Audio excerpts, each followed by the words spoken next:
It's been 87 years since the Wizard of Oz sent a girl from Kansas down a yellow brick road and gave the world a scarecrow, a tin man, and a lion, who all secretly already had what they were looking for. Behind that Technicolor fantasy, one actor was poisoned on set and very nearly died before the cameras ever saw him. One actress was fed pills by her own studio just to survive a 12-hour day. 11 people built this world. This is where every one of them ended up. Judy Garland, who played Dorothy Gale and whose entire childhood was quietly consumed by the studio that made her a star. She was 16 when the film premiered, born Frances Ethel Gumm in Grand Rapids, Minnesota on June 10, 1922, and had already been performing in a vaudeville act with her sisters before MGM signed her at just 13. Dorothy Gale wanted nothing more than to get back home to Kansas. Judy Garland, by her own account, was never really allowed a childhood to go back to at all. Here's what most fans never fully absorbed. MGM put Garland on amphetamines to control her weight and keep her energy up through grueling workdays that sometimes stretched to 18 hours, then gave her barbiturates at night to bring her back down, a cycle she later said let her work 72 hours in a row. Studio executives reportedly called her a fat little pig with pigtails and had her breasts strapped down to preserve Dorothy's wholesome silhouette. She married 5 times, to David Rose, director Vincente Minnelli, with whom she had daughter Liza Minnelli, Sidney Luft, with whom she had 2 more children, Mark Herron, and finally, Mickey Deans, a nightclub manager she'd met 3 years earlier when he delivered her prescription drugs. She survived multiple suicide attempts and a 1947 nervous breakdown that got her fired from several films, and her final concert run at a London nightclub in early 1969 ended with audiences pelting her with bread rolls and ashtrays as she showed up hours late and barely coherent. She died of a barbiturate overdose in her London flat on June 22, 1969, at 47, found by Deans, and is buried in Hartsdale, New York.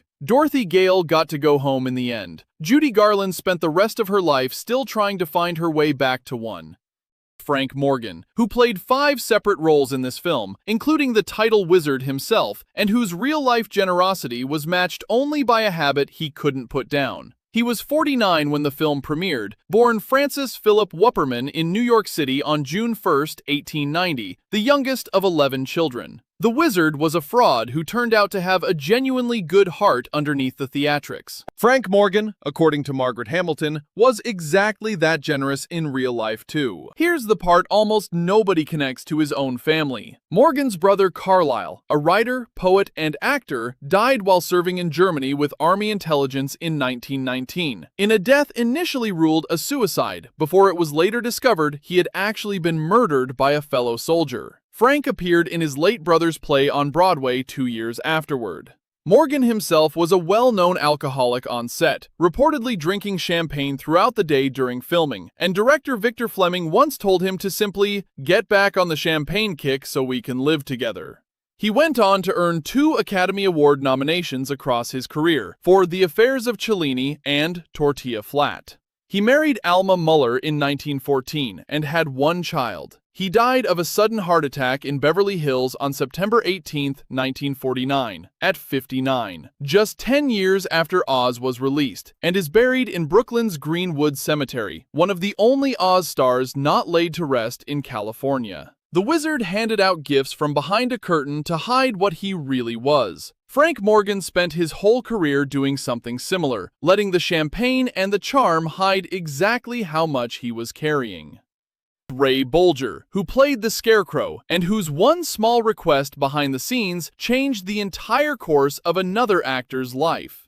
He was 35 when the film premiered, born Raymond Wallace Bolger in Dorchester, Massachusetts on January 10, 1904, and had already built a career in vaudeville and on Broadway. The Scarecrow wanted nothing more than a brain of his own. Ray Bolger already knew exactly which role he wanted, and it wasn't the one he'd originally been cast in. Here's the decision that changed everything. Bolger was first cast as the Tin Man, but felt his acrobatic dancing style was wasted under all that metal, and personally lobbied to switch roles with fellow performer Buddy Ebsen, who had originally been cast as the Scarecrow. MGM agreed to the swap without much fuss. He married Gwendolyn Rickard in 1929, a marriage that lasted the rest of his life, with no children, and went on to host his own television series in the 1950s, and star as the villainous Barnaby in Disney's Babes in Toyland. He died on January 15, 1987, just days after his 83rd birthday, in Los Angeles, and is buried at Holy Cross Cemetery. The Scarecrow got the brain he wanted all along. Ray Bolger got the role he wanted too, and never seemed to notice, or perhaps never wanted to know, what his swap ended up costing the man who took his place.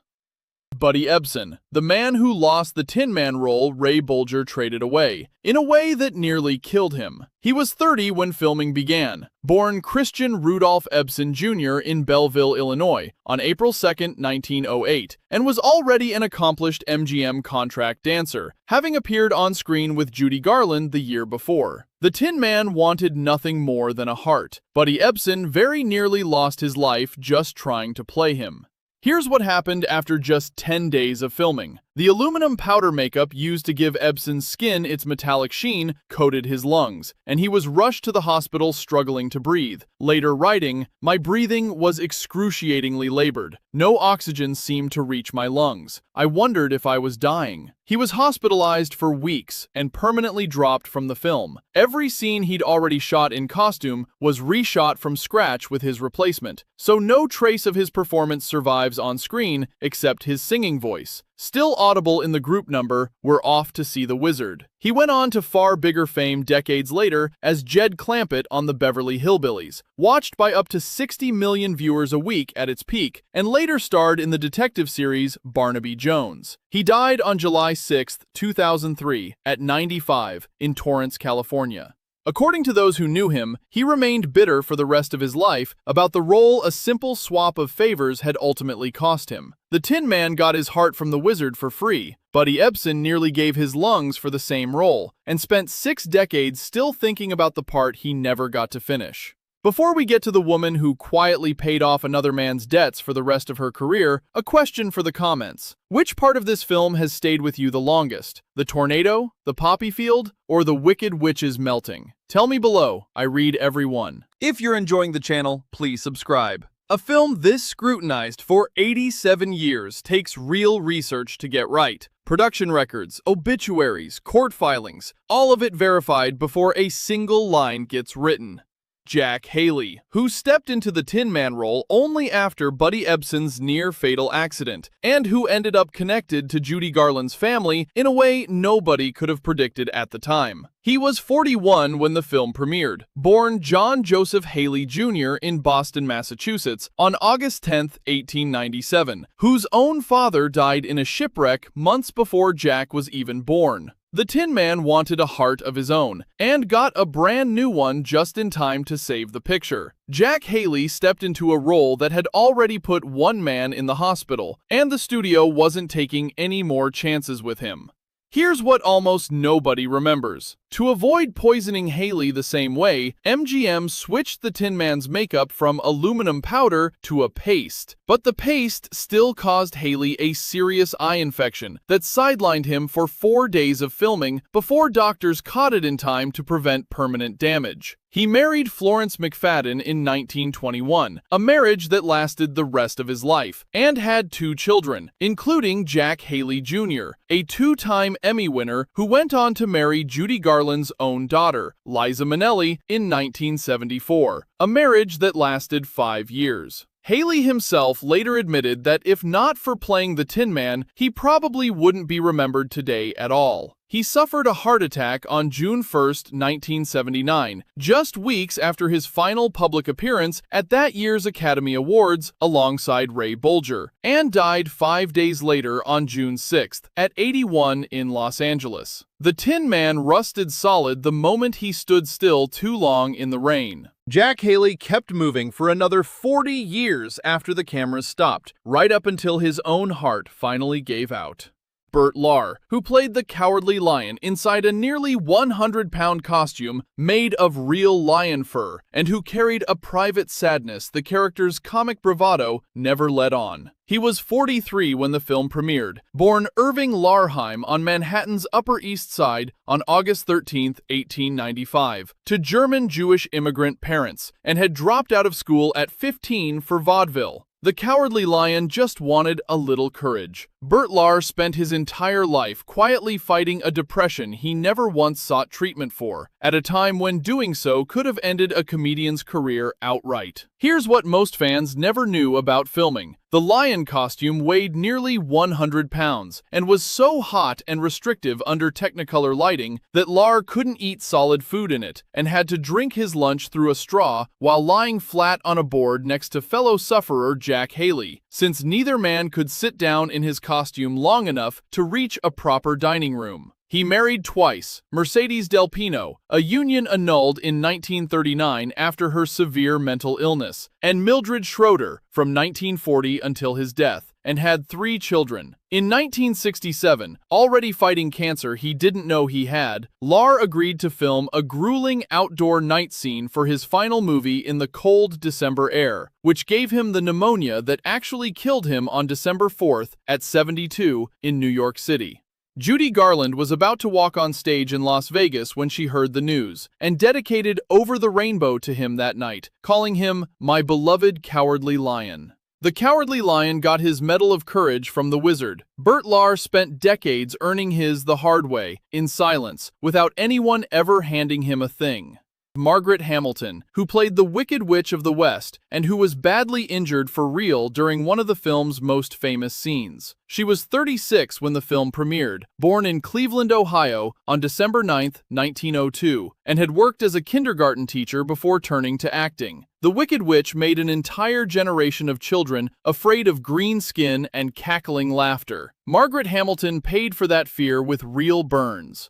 Here's what happened on December 23, 1938. Filming the witch's fiery exit from Munchkinland, the trapdoor beneath Hamilton failed to drop in time, and she suffered second-degree burns to her face and third-degree burns to her hand from the special effects flames, requiring weeks of recovery before she could return to set. She recovered and returned with one condition: no more fireworks. Her stunt double, Betty Danko, was injured even more severely a few weeks later in a separate broomstick skywriting explosion and hospitalized for 11 days.